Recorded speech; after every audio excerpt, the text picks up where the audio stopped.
지난 한 주간 이스라엘과 중동 소식입니다. 8월 15일 이슬라믹 지하드의 로켓 공격을 비난해 해임된 유엔 직원의 복직이 거부됐습니다. 유엔 인도주의 업무 조정국인 OCHA 국장 사라 머스크로프트가 이스라엘을 도발하는 지하드의 로켓 발사를 규탄한다고 트위터에 올리자 친팔레스타인 운동가가 이를 논란 삼아 해임됐습니다. 이에 OCHA 대변인은 OCHA는 지난 20년 동안 팔레스타인 점령 지역에서의 중립, 공평, 인도주의 원칙을 위해 노력해왔다고 사라 국장의 해임을 설명했습니다.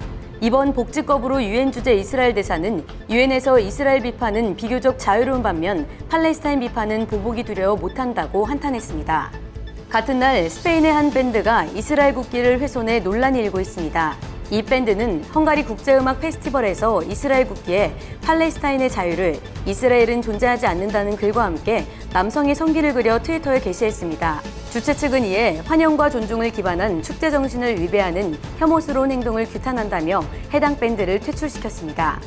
8월 16일 베냐민 네타냐후 전 총리가 오는 11월 자서전을 출간할 예정이라고 발표했습니다.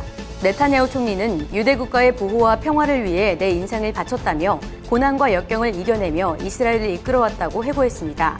네타냐후 전 총리의 자서전은 11월에 있을 총선 3주 뒤인 11월 22일에 출간된다고 알려졌습니다. 8월 17일 마무드 아바스 팔레스타인 자치수반이 베를린 회담에서 이스라엘은 신권의 홀로코스트를 저질렀다고 발언해 비난이 일고 있습니다. 아바스 수반의 발언에 이스라엘 관리들은 분개했고 올라프 숄츠 독일 총리는 홀로코스트를 가벼이 여기는 것을 용납하기 힘들다고 비난의 목소리를 냈습니다. 논란이 일자 아바스 수반은 홀로코스트 발언을 철회한다며 단지 이스라엘의 범죄를 부각하려는 의도였다고 해명했습니다. 2022년 8월 24일 이스라엘 투데이 시작합니다. 앞서 보셨던 것처럼 이스라엘과 이스라엘을 둘러싼 중동 여러 나라 지난주에도 참 많은 일들이 있었죠. 그중에서도 스페인의 한 밴드가 헝가리에서 열린 국제음악 페스티벌에서 이스라엘은 존재하지 않는다, 팔레스타인에게 자유를, 이런 문구와 함께 남성의 생식기를 이스라엘 국기에 그려서 이 그림을 트위터에 올렸다고 하죠. 이거 미친 거 아닙니까? 음악하는 사람들이 음악이나 잘하면 되지 왜 이런 짓을 할까요? 어떻게 생각하십니까? 그러니까 요즘 대중문화를 보면요, 그 재능은 없는데 이제 인기는 얻고 싶고 노이즈 마케팅 혹은 관종이라고 저는 생각했는데 정치구를 냈어요. 팔레스타인 운운하면서 아니나 다를까 우리의 그 단골 손님인 그 BDS의 그 개입 흔적이 또 보입니다. 과거 BDS는 저스틴 비버 이스라엘 공연 보이콧도 취재한 바 있고요. 그러니까 기업뿐만 아니라 공연, 예술 전반에 걸쳐서 이제 반유대 캠페인의 일환으로 전 보여집니다. 스페인이 과거 13세기의 그 종교 재판을 이유로 해서 참 유대인들을 많이 학살을 했거든요. 그때 일어났던 종교 재판이 유럽에서의 반유대주의의 어떤 발판을 마련했다라고 이렇게 평가들을 하는데 오늘 시작부터 스페인이 아주 열받게 하네요. 어쨌든 자, 오늘 자세히 분석해볼 첫 번째 이슈부터 알아보도록 하겠습니다. 이스라엘과 튀르키예가 4년 만에 다시 손을 잡고 관계 정상화에 합의했습니다.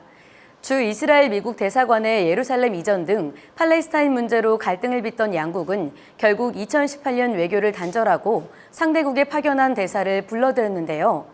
양국은 올해 초부터 관계 정상화에 대해 논의해왔고 지난 16일에는 최종 합의안에 동의했습니다. 이에 전문가들은 경제 위기에서 국제적 고립을 피하려는 튀르키예와 중동 국가와의 관계 확장을 원하는 이스라엘의 이해가 맞아떨어졌다고 분석하고 있습니다. 일단은 이스라엘하고 튀르키예하고 관계가 정상화되었다고 하니까 다행이긴 한데, 그런데 이스라엘하고 튀르키예하고 원래 2008년까지만 해도 관계가 굉장히 좋았다고 하더라고요. 근데 그 뒤로 왜 이렇게 두 나라가 관계가 틀어졌던 겁니까? 근데 이제 이걸 들여다보면 이제 핵심이 이제 무슬림 형제단이거든요. 시청자분들이 이해하실 게 뭐냐면 하마스를 이제 이론적 토대로 지휘하는 게 무슬림 형제단이고 그걸 이제 이란이 이제 지원을 하는 거거든요. 무슬림 형제단이면 이집트에서 시작된 거죠? 예. 그게 이제 시아파 계열 이제 극렬 세력인데 그거하고 이제 터키하고 이제 어떻게 보면 이제 협력을 하면서 이제 갈등이 이제 촉발이 됐죠. 그래서 2008년 양국 총리 평화회담 닷새 만에 이스라엘의 가자지구 공습으로 양국 대사가 각자 본국으로 소환이 됐고요. 2010년도에는 튀르키예 인도주의 구호재단이 그 이제 배를 타고선 이스라엘 봉쇄를 뚫고 하마스를 장악하던 가자지구로 가려다가 소속 활동가 9명이 숨져가지고 또 한 차례 또 홍역을 치렀고요. 양국 관계가. 그 다음에 그 중에 이제 2018년에는 주 이스라엘 미 대사관 예루살렘으로 이전을 했고요. 그다음에 가자지구 시위에 대한 유혈 진압에 대한 갈등, 그리고 유혈 진압을 이제 이스라엘이 당연히 이제 유혈 진압을 해야겠죠. 이걸 나치에 비유하는 등 뭐 말폭탄이 오고 갔죠. 그래서 뭐 결국에는 시위진화프 양국의 대사 봉국 소환하고 사실상 추방 명령 내리고 아쿠아일로로 걸어갔죠. 그렇게 양국 대사를 불러서 추방하고 이럴 정도로 아카일로를 걷다가 금년부터는 이제 분위기가 서서히 좋아지기 시작했어요. 그러니까 14년 만에 양국 정상회담이 재개가 됐죠. 그 우리 대통령은 이제 상징적 의전 대통령이지 않습니까? 이스라엘하고 먼저 가서 이제 운을 띄워놓고 이제 외무장관하고 현 총리 대행에도 감사 표시하면서 튀르키예를 방문했고요. 그다음에 지난 6월에는 이제 터키에서 압력하고 있는 이란 세포 조직, 암살 조직을 또 일망타진했어요. 튀르키예 사법 당국이. 그래서 등등 이런 이제 긍정적인 이제 해빙 무드가 있고, 그다음에 지난 7월 7일 날에는 민간 항공 취항 협정을 맺어가지고 양국이 도시에 이제 보통 이거 외국 항공하기 전에 이제 이런 이동 통신 먼저 하거든요, 교통부터. 그게 이제 성사됐으니까 이제 갈수록 이제 해빙 무드로 갈 거라고 보여집니다. 튀르키예도 이슬람 국가고 또 이란이나 뭐 이라크나 뭐 레바논이나 시리아 이런 나라들도 또 이슬람 국가고 튀르키예하고 분위기가 아랍 국가들하고 굉장히 좋은데 이렇게 이스라엘하고 이렇게 관계가 좋아지면 또 이란이나 이 터키하고 관계가 또 나빠지지 않을까요? 저도 이제 터키를 이제 워치를 하면서 얘네 이거 그러니까 딱 중동 국가는 명확해요. 그냥 딱 그 역사 전통 있고 그 방식대로 일관적으로 움직이는데 터키는 좀 복잡하거든요. 그러니까 우리가 미국을 얘기할 때는 멜팅팟 혹은 샐러드볼을 해서 다민족 다인종 국가들이 해서 하나의 미국을 만들어내는데 터키를 보면 굉장히 복잡해요. 터키 유학 갔다 온 선배한테 여쭤보니까 이런 얘기를 하더라고. 터키는 모자이크 국가다. 그 모자이크 국가라는 게 뭐냐면 여러 분절된 게 다 들어가 있다는 거예요. 그러니까 우리가 어떤 단면을 보면 이슬람 국가가 맞아요. 근데 또 다르면 굉장히 서구적이에요. 그러니까 다 들어가 있어요. 크리스찬도 있고. 또 그렇다고 서로 뭐 탄압도 없어요. 그러니까 보니까 그걸 한 장면으로 묘사하는 걸 그 선배가 이렇게 설명하더라고요. 히잡 쓰는 여인이 미니스커트를 입고 뼈쪽 구도에 담배를 불고 있다. 이게 터키 그 전체를 보여준다는 거예요. 그건 얼굴은 여기는 이슬람이권이고. 그래서 이거를 처음에는 그냥 저도 그냥 이슬람권 뭐 이렇게 봤는데 아니에요. 굉장히 복잡해요. 근데 튀르키예도 이슬람 국가고 또 그동안 그 이스라엘하고 튀르키예하고 분위기가 안 좋았던 거는 또 팔레스타인 문제 때문에 그랬단 말입니다. 팔레스타인도 이슬람 배경이고 그러다 보니까 아무래도 가제는 개편이라고 이스라엘과 팔레스타인 간의 갈등 국면에서는 튀르키예가 팔레스타인 편을 들어서 지금까지 그렇게 됐던 건데 지금도 그건 뭐 변한 건 아니에요. 팔레스타인은 이슬람 배경이고 또 튀르키예도 이슬람 국가고. 근데 이렇게 관계가 이스라엘하고 튀르키예가 좋아지는 배경은 또 뭐가 있습니까? 그러니까 이제 중동 정세의 변화하고 국제 정치의 변화라고 보이는데 이제 이스라엘 관점에서 한번 들여다보면은 이제 이미 이스라엘 그 중동 순위파 국가들하고 아브라함 협정을 맺어서 이제 고리파를 이제 탈피하고 있죠.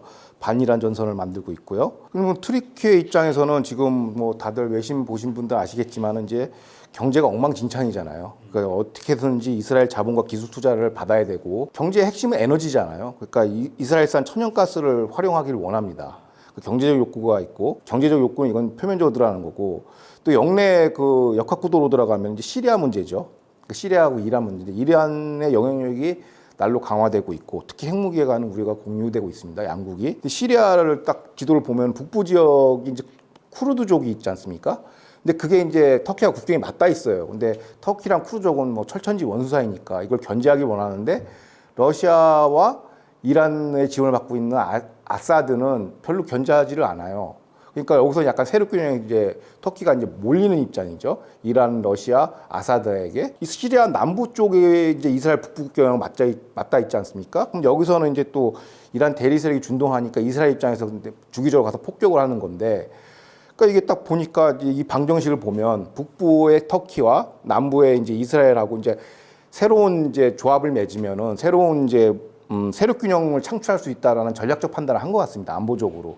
그래서 시리아 문제는 그렇게 양국이 이스라엘, 튀르키예 vs 이란, 러시아, 아사드 대결 구도 프레임으로 가는 것 같아요. 그래서 그러니까 협력의 하나의 단초가 되는 것이죠. 안보적으로. 그리고 또 이집트도 마찬가지예요. 그러니까 이집트 아까 말씀하신 것처럼 무슬림 형제단의 발원지가 이집트잖아요. 그것 때문에 이집트하고 양국관계가 틀어졌지 않습니까? 튀르키예하고. 근데 이집트의 현 집권 세력은 무슬림 형제단을 압살하고 권좌에 오른 그 정권이란 말이에요. 그래서 공통적인 반무슬림 형제단 전선으로 이게 구성이 될 수 있다라고 보는 거예요. 그래서 과연 그러면 표면적으로 친팔레스타인 발언을 하고 있습니다. 튀르키예가 현재는. 그런데 이 노선이 지속될까? 돌아가는 이 이 형국에서는 저는 그렇지 않다고 봐요. 그냥 명목상으로 하면 배너만 친팔레스타인 하고 있지만 사실상 이탈한 게 아니냐라는 게 요 대목에서 보이는 거예요. 왜냐하면 이집트랑 관계 정상을 하려면 무슬림 형제단에 대한 선을 그어야 되거든요. 이 부분에서 이제 그 이스라엘과 터키 그리고 이집트 3자가 이제 뭐 어떤 새로운 안을 만들어낼 수 있겠죠. 그걸 팔레스타인도 알 거 아니에요. 그렇죠. 그러니까 팔레스타인 입장은 또 어떻습니까? 그러니까 팔레스타인은 지금 팔레스타인 굉장히 몰리고 있어요. 보면은 국제사회에서 보면은 몰리고 있고 이제 약간 그 기반이 좀 무너지고 있는데 명목적으로 이제 친팔레스타인 발언해요. 요번에 있었던 그 가자 폭격도 터키가 이제 이스라엘 비판하고 나섰는데 이건 말폭탄일 뿐이고 실질적인 내용으로 들어가면은 전혀 변화가 오히려 친 이스라엘 쪽으로 오는 게 명확하게 보이고 있어요. 이제는 이런 현상이 발생하는 이유가 이제 핵심이 이제 미국이 친이란 노선이 확실시되고 있고 또 중동에서 빠지고 있기 때문에 그 아랍에미리트 역시 투르키예와의 구원을 정리하고 관계 정상을 나서고 있습니다. 미국 퇴진과 이란이 강화되면서 권력 공백을 메꾸려면은 같은 값이면 순위파에 올 수 있는 이제 그 동맹국들을 이제 섭외를 해야 되는데 그 중에 하나가 이스라엘 다음에 이제 투르키예가 되는 것이죠. 여기서 이제 터키의 파워 플레이가 기존 방식하고 좀 바뀌었 대목이라고 보여집니다. 서로의 이익과 이해관계 때문에 뭐 관계가 틀어졌다가 다시 또 협력했다가 또 틀어졌다가 협력했다 이렇게 되는데 앞으로 또 어떻게 될지 잘 모르죠. 이스라엘과 그 튀르키예 관계 틀어질 수도 또 있는 거 아닙니까? 근데 이번에 좀 다른 것 같아요. 왜 그러냐면 그러니까 결론적으로 현상 유지 및 강화될 이 추세는 강화될 거라고 저는 보고 있습니다. 왜 그러냐면은 뭐 제 주장은 아니고 그 피터 자이안이라고 이제 지정학 국제정치 전문가가 있는데 투르키예를 보면은 투르키예 이렇게 결론적으로 이렇게 얘기합니다. 투르키예가 제자리로 돌아왔다고 평가를 하고 있어요. 이게 원래 투르키예 모습이다라고 그래요. 왜 그러냐면 이제 짧게 역사로 거슬러 올라가면 오스만 터키 제국이 형성하게 된 배경이 유럽과 중동 중간에 있지 않습니까? 그 당시 패권은 뭐냐면 육상 그 무역로잖아요. 그걸 장악한 게 이제 터키였기 때문에 중개무역이 미천이 돼서 제국을 완성했는데 앞서 말씀하신 것처럼 패권이 깨진 계기가 뭐냐면 스페인 함대가 나오면서 해상 관통로를 만들면서 이제 이게 깨졌거든요. 육상에서 해상으로. 그 스페인 함대가 패권을 먹게 됐죠. 그러면 패스트포드에서 오늘날에는 어떻게 됐냐? 지금 누가 패권국가죠? 미국이죠. 미국이 패권국가를 보는 요건이 뭐냐면 태평양 인도양을 7함대, 5함대가 다 장악하고 있다는 거죠. 이게 이제 패권의 기준이라고 보는데 미국이 이제 패권을 이제 최소한 중동에서는 빠져나가는 게 보여요. 아프간도 그렇고 그 상황에서 미국이 퇴진되면 투르키예가 전통적인 지정학 게임을 할 수밖에 없어요. 그게 무슨 얘기냐면 그동안 투르키예는 서방에 속하기 위해서 2008년 전후로 EU 가입하려고 그렇게 애걸복걸을 했거든요. 근데 실패했지 않습니까? 계속해서. 그러니까 여기에 대한 반동으로 중동으로 넘어간 거예요. 그래서 무슬림 형제단하고 협약을 맺고 이제 지원 협약을 맺고 이제 이쪽으로 이제 힘을 팽창하려고 했는데 여기서 이제 2008년도 아랍의 봄으로 시아파 계열이 수니파 계열하고 이제 충돌하면서 이제 투르키예는 아무 재미를 못 봤죠. 그래서 세 번째 안이 뭐냐? 그게 바로 지중해 경제권으로 들어오는 거예요.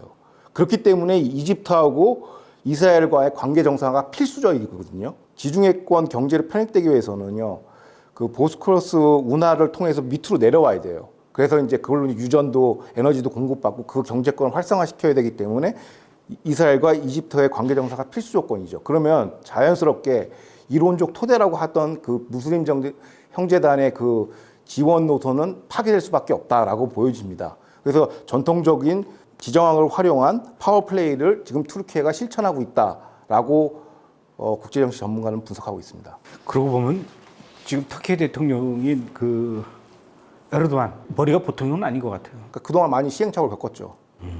양쪽 왔다 갔다 하다가 이제 제자리 찾은 것 타고 보는 수도 있습니다.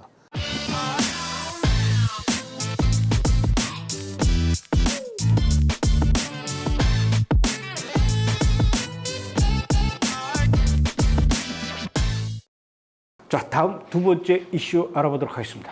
이스라엘이 급증하는 교통 사망 사고로 몸살을 앓고 있습니다. 이스라엘 도로교통당국에 따르면 이스라엘에서 연평균 365건의 교통사망 사고가 발생하고 있다며 교통사고로 하루에 한 명이 사망하는 것과 같다고 우려의 목소리를 전했습니다. 이에 메라브 미칼리 교통부 장관은 교통사망 사고를 줄이겠다는 5년치 계획을 발표했지만 이번 계획이 2023년 예산에 반영될지는 의문이라고 현지 언론은 전했습니다. 자, 이번에는 이스라엘 내부 문제입니다. 저도 이스라엘 가서 운전하다 보면 이스라엘 사람들의 운전 매너가 야, 정말 살벌하다 이렇게 느낄 정도로 어떨 때는 막 무서워요. 그 정도로 이스라엘 사람들의 운전 실력이 좀 과격한데 그런데 또 최근 들어서 더 교통사고가 늘어났다고 하는데 어느 정도로 늘어난 겁니까? 그러니까 현재까지 2022년 기준 현재까지입니다. 토탈이 아직 이제 올해가 가지 않았으니까 231명이 교통 사망 사고로 죽었다고 해요. 그러니까 이게 어느 정도냐면 2017년 이후 2021년 작년이 최악의 해라고 했는데요. 그 중에서 3년 평균 113명의 추가 사망 사고가 발생했다고 그래요. 그래서 최근에 이제 우리나라도 마찬가지로 자전거, 오토바이, 그 스쿠터들이 많이 지나다니지 않습니까? 그 사망 사고가 포함돼서 3년 대비 11%가 증가했어요. 그래서 2021년 총 361명이 교통사고로 이제 사망을 했는데요. 예, 좀 심각한 수준이라고 보여집니다. 유럽 국가들에 비해서는 어느 정도라고 할 수 있습니까? 그러니까 유럽은 지난 이제 2011년에서 21년 10년간 교통 사망 사고를 지속적으로 관리를 해서 한 31%나 총량이 이제 감소했다고 합니다. 그 같은 기간 사망자 수가 압도적으로 많은 노르웨이나 리투아니아 같은 경우는 사망자를 반으로 줄였어요. 50%로요. 그리고 이런 노력을 기울여 왔고 도로 사정이 이스라엘보다 열악한 루마니아와 헝가리조차도 각각 12%, 15%씩 감소하는 추세인데요. 근데 이스라엘 같은 경우는 2021년을 특별하게 높은 그 해였으니까 그걸 제외하더라도 10년간 사망 사고 감소율이 4.7%밖에 안 됩니다. 그러니까 이게 전혀 뭐 노력을 안 하고 있다고 봐도 통계 지표상으로 이제 보여지고 있습니다. 저도 이스라엘 갔을 때 그 차를 렌트해가지고 이제 운전하고 다니는 경우들이 많은데 꼭 이스라엘 갔을 때 한 번 이상씩 도로에서 교통사고가 일어나는 걸 제가 목격을 해요. 그것도 뭐 예를 들어 정면 충돌이라든가 조금이라도 내가 좀 그 운전을 천천히 한다 그러면 여지없이 뒤에서 빵빵 누르고 신호 바뀌잖아요. 신호 바뀌어서 이제 막 가려고 그러는데도 빨리 안 간다고 돼서 빵빵거릴 정도로 하여튼 이 이스라엘 사람들 물론 거기에는 유대인도 있지만 팔레스타인 사람들도 포함되는데 하여튼 성질이 보통 급한 게 아니더라고요. 왜 저렇게 운전들을 과격하게 합니까? 하고 물어봤더니 그 이스라엘 사람들이 뭐라 그러냐면은 이스라엘의 젊은이들이 군대에서 탱크를 몰던 버릇이 있어가지고 뭐 그런 것도 있다 이렇게 우스갯소리로 얘기하는데 이스라엘의 교통사고가 유럽의 다른 나라들에 비해서 이렇게 높은 이유가 운전자들의 문제도 있겠지만 또 이스라엘 안에서 도로교통 시스템이나 인프라에도 좀 문제가 있는 것 같아요. 예, 그 전문가들에 따르면 도로교통 질서를 집행할 인원, 장비 뭐 이런 것들이 부족도 한몫한다고 지적합니다. 그리고 그러다 보니까 신호 체계도 정비가 잘 안 돼 있고요. 도로 체계도 조금 미비하고요. 그래서 관련해서 이제 지난 2005년에 이제 국가도로안전기획위원회가 이제 발족이 돼서 이제 여러 가지 이제 솔루션을 내놨는데 대표적으로 뭐냐면 주야간 각각 450대, 300대 순찰차가 필요하다고 이제 요청을 했습니다. 제안을 했죠. 근데 실상은 이제 150여 대밖에 이제 배치가 안 돼 있고, 그 다음에 요번에 이제 사고 그 특징들을 들여다보면요, 이제 버스들이 이제 그 갓길이나 이제 보도블록을 넘어와서 이제 보행자를 치는 경우가 많이 있거든요. 그 이유가 보니까 그 버스 운전사들이 경무에 시달린대요. 그러니까 휴식이 절대적으로 부족하고 거의 뭐 졸음운전이 거의 생활하다시피 했다고 하면서 이런 것도 개선해 해야 될 여지가 있다고 이제 현지 전문가들은 지적하고 있습니다. 이스라엘의 도로 사정이 별로 좋지는 않은데 특히 그 이렇게 석회가루라고 해서 사람들은 잘 보이지는 않지만 아주 가는 이 돌가루들이 있는데 거기에다 비까지 내리면 아주 여지없이 미끄럽죠. 그래서 이스라엘 가서 참 운전 조심해야 됩니다, 우리도. 결국은 예산 문제인데 이런 문제가 부각이 된 거 보면은 뭔가 대책을 마련하고 있다는 얘기겠죠? 예, 그 미카엘리 교통부 장관이죠. 그분이 이제 노동당 당수입니다. 근데 교통사고를 반으로 주겠다며 지난달에 이제 5개년 계획을 발표했는데요. 그 계획안에 따르면 4,000대의 감시 카메라 설치와 관련 교통 법규 강화, 특히 이제 아랍계 운전자 말씀하신 것처럼 운전자가 젊은층 운전자, 그 다음에 트럭이랑 이제 버스 운전자에 대한 이제 고강도 관리를 예고했습니다. 근데 이게 집행될 거는 2023년 크네세트 예산에 반영이 돼야 되는데 현지 언론 매체에 따르면 가능성은 적다고 합니다. 왜 그런가 했더니 이제 연정이 출범한 지 1년이 넘었지 않습니까? 이제 어쨌든 지금 이제 해산이 됐는데 미카엘리 교통부 장관이 현안 이슈 이거는 안 다루고 그냥 맨날 정치 투쟁만 하다 보니까 시간 허송 세월한 거죠. 그 예산안에 결국 반영이 안 됐다고 얘기합니다. 이스라엘이나 우리나라나 뭐 정치하는 사람들은 다 똑같은 것 같아요. 어찌됐든 우리나라 사람들도 이스라엘 가서 운전할 때 좀 조심했으면 좋겠습니다. 이스라엘 가서 괜히 또 교통사고 나서 병원에 입원하고 그러면 굉장히 복잡해지거든요.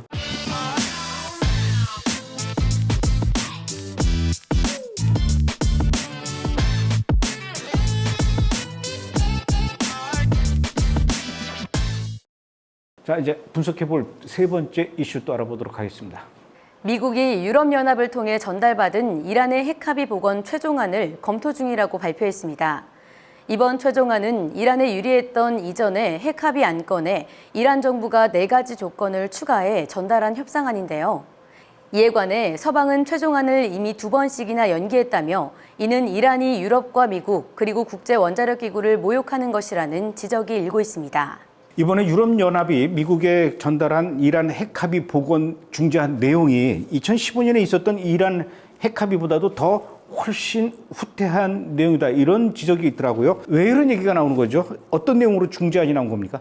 그러니까 요번에 이제 최종안이라고 이제 나온 게 이제 지난 7월 16일 날 제출이 됐고요. 이란 측에. 근데 데드라인이 8월 15일이었는데 이걸 이미 넘겼어요. 그 이후에 이제 또 이란이 카운터 오퍼를 했는데 그 내용 최종안 내용이 그러니까 서방 측에서 제시한 이제 최종안이 뭐였냐면 이제 이란에 대해 완벽한 경제 제재 해제, 그다음에 현재까지 원심 분리기로 농축한 우라늄을 폐기하지 않고 보유하는 것, 그걸 유예해 줬어요. 그다음에 핵 복원 조약의 만기일을 2015년 JCPO의 원안을 준용해서 이제 그거 포함된 거라고 해요. 근데 이게 왜 문제가 되냐면 지금 다시 이제 복원 협상을 하면 오늘부터 이제 시간을 카운트를 해야 되는데 만기일을 2015년으로 준용하다 보면 어떤 현상이 발생하냐면 2031년 이후에는 이란 핵무기 개발을 제재할 법적 근거가 소멸돼요. 그러니까 사실상 핵 개발해라라는 뜻이고요. 근데 관련해서 이스라엘 매체나 이제 전문가들은 여러 가지 이거에 대해서 이 안에 대해서 비판을 많이 하는데 경제 제재 해제도 건도 그래요. 2030년까지 이란 경제가 1조 달러 규모로 이제 팽창합니다. 근데 이렇게 경제 규모가 커지면 자국민 경제난 해소에 투입되기보다는 영내 대리 세력 지원을 더 증가할 것이고 이는 곧 이스라엘에 대한 테러 급증으로 이제 되돌아올 것이다. 이스라엘 현지 전문가들은 비판하고 있고요. 이 최종안에 대해서 기존에 보유한 농축 우라늄 폐기 유예 조항은 상시적으로 핵무기로 전용이 가능해요. 사실상 이거는 해주면 안 되는 안이었는데 이걸 또 그 최종안에 반영했고요. 그 다음에 근데도 이런 아주 좋은 양보안이 나왔음에도 불구하고 이란은 다음과 같은 이제 4가지 추가 조건을 16일 날 미국 측에 전달했습니다. 그 첫째가 이제 제재 부활 방지 보증 조항, 그 다음에 IAEA 조사단 그 중단 요구, 그 다음에 그 이란 혁명 수비대 테러 조직 지정 철회를 양보하는 대신에 그 IRGC 산하에 이제 방산 사업체가 있어요. 하탐 알람비아라고. 이게 여기서 이제 주로 핵무기 개발하고 전략 무기 개발하는 그런 중에 방위 사업체입니다. 여기에 대한 제재만 철회해달라고 한 발 좀 물러났습니다. 그 다음에 마지막으로 최근에 발생한 일인데 이란이 현재 미국 내에서 트럼프 행정부 관료들, 외교 라인 관료들, 폼페오 국무장관, 존 볼턴 안보보좌관에 대한 암살 기도가 있었습니다. 근데 이거에 대한 미국의 응진 조치를 철회할 것도 요구했어요. 그러니까 이 4가지 사안을 이제 국무부에 던진 거죠. 그래서 현재 국무부는 이 안에 대해서 검토 중이라고 밝혔습니다. 사실 따지고 보면 이란 핵합의 복원을 위한 협상이 작년 4월부터 시작이 돼가지고 지금까지 한 1년 반 이상 시간을 이렇게 끌어왔는데 뭐 8차, 9차 이렇게까지 가면서 결국 이렇게 이란의 요구사항이 늘어난 이유는 뭐예요? 그러니까 뭐 바이든 행정부를 빼놓고 얘기할 수가 없죠. 왜냐하면 이제 이미 이제 친이란 정책 노선에 대한 확신이 있기 때문에 이참에 이란 입장에서는 최대한 받아낼 걸 다 받아내자. 약간 이런 벼랑끝 전술을 쓰는 것 같습니다. 그럼 지금 현재로서 미국의 반응은 어떻습니까? 이걸 다 받아들이자 이런 분위기예요? 표면적으로는 검토 중이라고 얘기하는데 제 개인적인 소견으로는 이제 받아들일 것 같고요. 그리고 최초 EU와 미국이 제시한 최종안이 지금 이란이 제출한 추가 조건이랑 큰 차이가 없어요. 그 명목상 그리고 대이란 제재도 지금 명목상으로 하고 있거든요. 근데 예외 조항 만들어서 이제 구멍숭숭 제재안이라는 비판이 현지에서도 나오고 있습니다. 그러니까 이란이 마음대로 활발하게 내버려두고 있고, 그러니까 예를 들어서 이제 트럼프 행정부처럼 이제 완전 밀봉 상태에 세컨더리 보이콧까지 해가지고 완전 제재를 걸어놓는 것도 아니라 대외적으로 우리 제재하고 있어 하지만 다 빠져나가고 원유 수출도 엄청나게 많이 하고 있거든요, 이란이 지금. 그러니까 이거는 뭐 별 차이가 없다고 봐요. 그러니까 시기상의 문제고 그 정무적 판단이라고 그러죠. 이거 외교적으로 좀 모양새 좋게 그 그림을 만드는 작업이지 내용 자체에 대해서는 크게 의미가 없는 것 같습니다.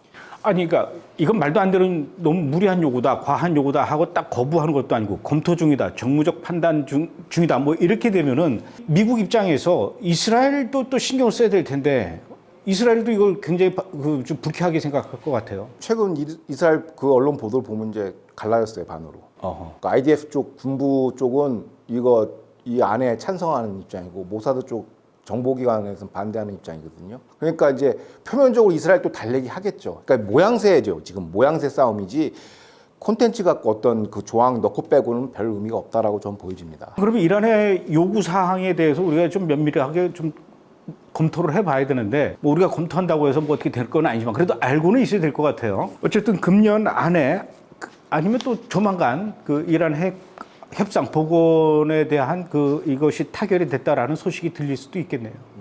오늘은 여기까지 하죠. 예. 고맙습니다. 감사합니다.